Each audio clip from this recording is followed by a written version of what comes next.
Did I get a monster or anything? I just fought a monster, so I deserve at least to drink one.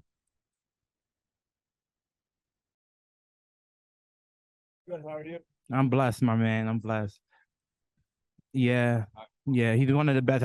I fought a champion right there, so he's a champion. Not nothing but respect. I don't want to fight him again because I admire the guy. He's one of my favorite fighters. Him, Ben Henderson, a couple other people. Not that you guys even ask him or care.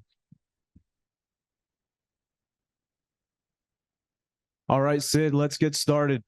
That was an incredible performance, man. Very dominant, 10 takedowns, a lot of controlled time. How do you feel after that performance? All glory to God. I use a lot of the my history during my like for 6 months. I just been using that like animosity, all that hurt and pain. So I use it in the cage. It feels really good. I'm telling you, it beats any type of therapy fighting. Probably better than Dr. Phil, Bellator. And I know you put a lot of work into this camp. Can you tell me a little bit about that camp and all the places that you worked at?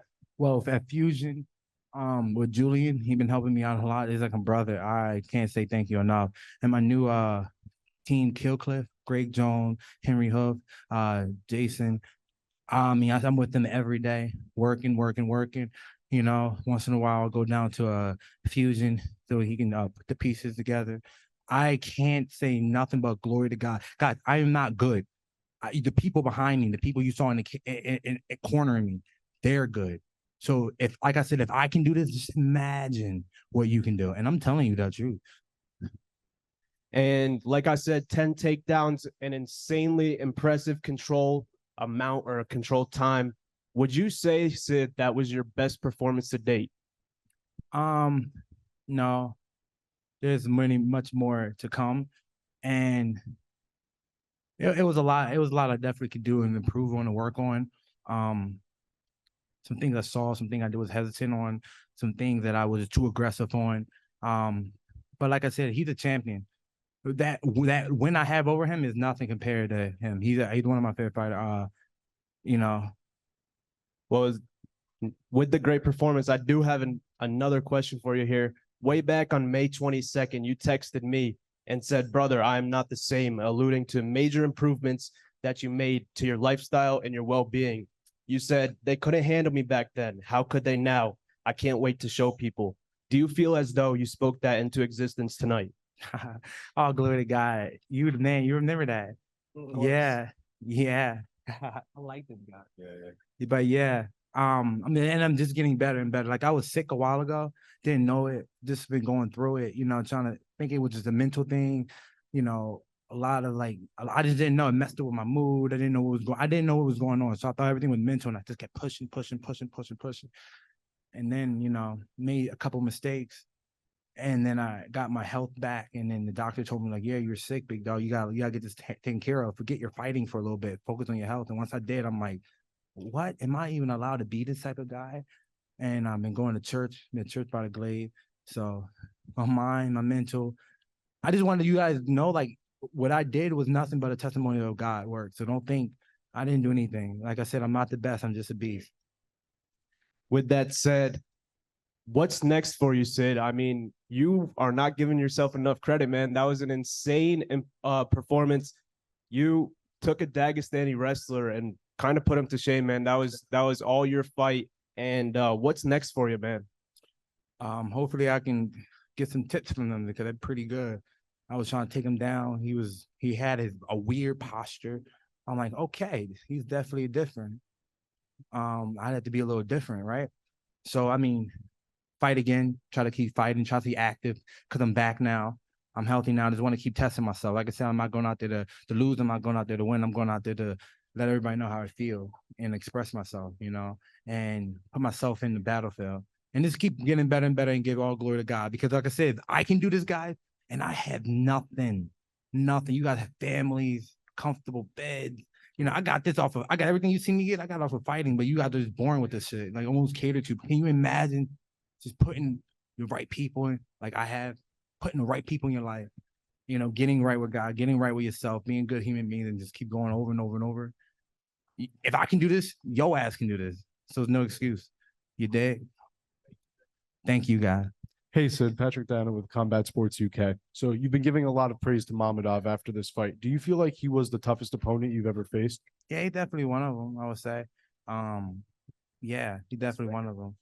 Yeah, best record and stuff. But I like I like their whole, like when I'm fighting them, I know I got their whole family comes out. That's some gangster shit, man. I was raised by gangsters, and you ain't see not one of them. You saw professional killers behind me, but everybody else was just home. I'm gonna hit him up when he win. I'm gonna hit him up when he done. Bet. No, so that's where I came from, and I'm just here to say, like I said, man, all glory to God. You did not, don't credit me. It's him. Please make that very, make sure I'm making that very clear. So did you know your wrestling was going to be better than his when you got into the cage, or did you find that out after fighting him for a little bit? No, I'm just confident. I'm really confident where if it would have been standing, like if we would have stood up, I would have been confident there. Like the guy right here on my right hand made sure that was happening.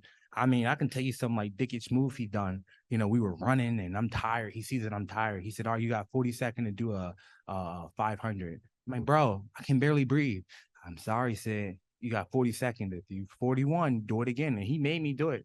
So people like him pushing me, making me dig deep, making me find a reason to make those times. That is what you saw. You know, like I said, not the best. I'm a beast. I just push. So you said you can you can attribute a lot from your win to God, but how much can you All right. attribute to your gym? Because Killcliff Whatever FC is left over. God put them in my life.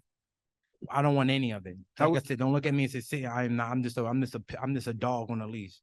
How much do you feel you've evolved since you went to Killcliff FC? Oh man,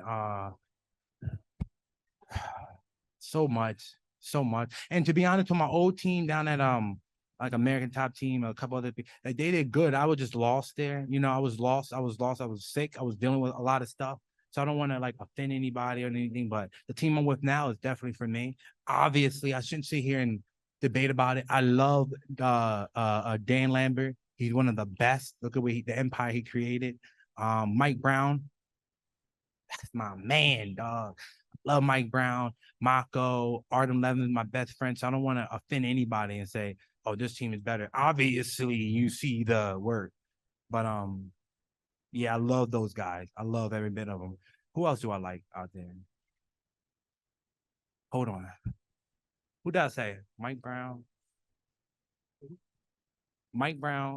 Artem, Steve Mako. Mako's the man. Dan Lambert. I love Dan Lambert.